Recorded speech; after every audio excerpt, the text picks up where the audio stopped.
नमस्कार दोस्तों, स्वागत है आप सभी का एक और नए वीडियो में। आज की कहानी कहती है गौतम बुद्ध कैसे बने।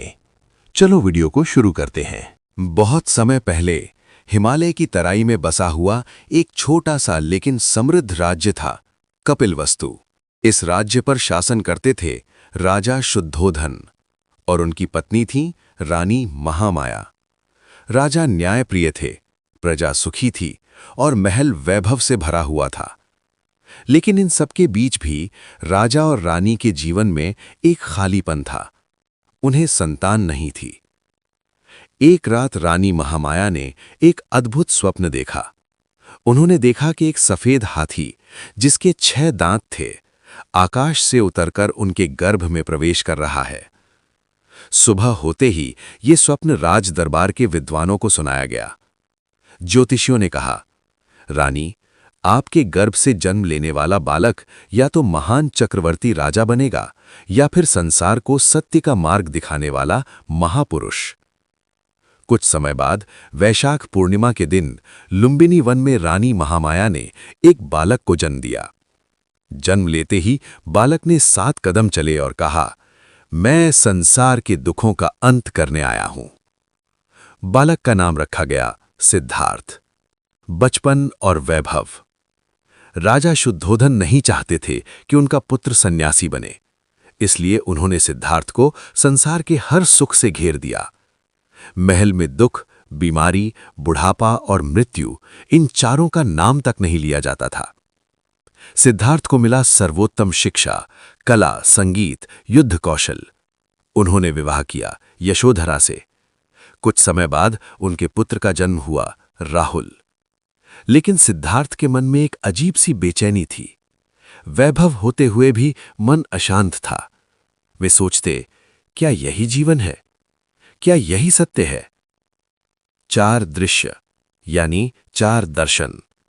एक दिन सिद्धार्थ रथ पर सवार होकर नगर भ्रमण के लिए निकले।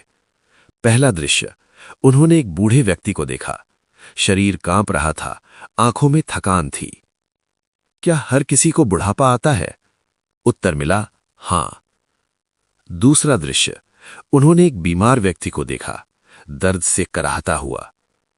क्या बीमारी सबको होती है? हां। तीसरा दृश्य, उन्होंने एक मृत शरीर देखा।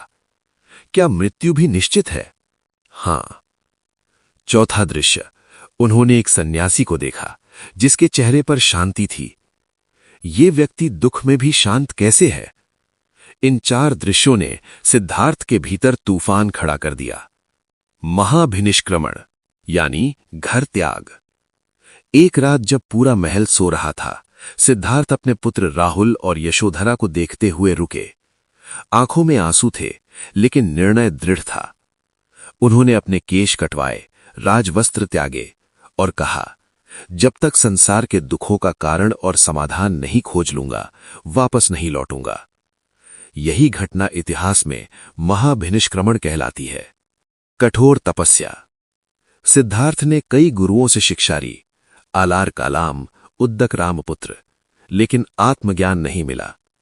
उन्होंने 6 वर्षों तक कठोर तपस्या की। शरीर इतना दुर्बल हो गया कि हड्डियां दिखने लगीं, लेकिन सत्य अब भी दूर था। उन्हें समझा, अति भोग भी गलत है और अति तप भी। सत्य मध्यम मार्ग में है। उन्होंने तपस्या छोड़ दी। 5 शिष्यों ने उन्हें त्याग दिया।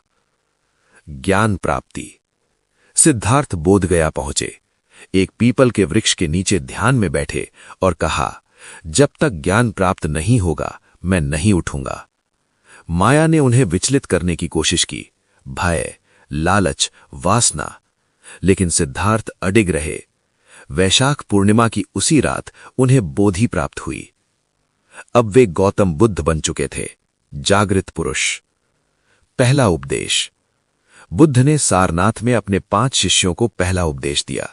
इसे कहते हैं धर्म चक्र प्रवर्तन। उन्होंने कहा, जीवन दुख है। दुख का कारण तृष्णा है। दुख का निरोध संभव है। अष्टांगिक मार्ग ही मुक्ति का मार्ग है।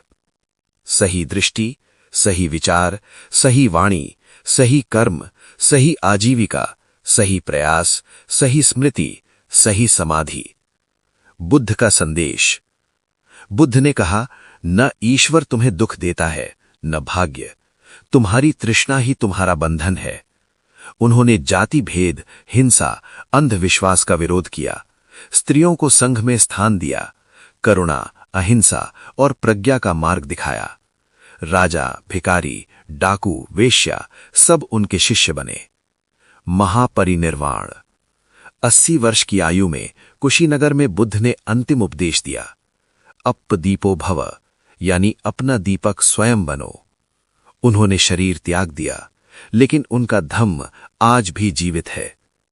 गौतम बुद्ध ने न कोई साम्राज्य बनाया, न तलवार उठाई, फिर भी आज 2500 साल बाद भी उनका संदेश संसार को रोशन कर रहा है।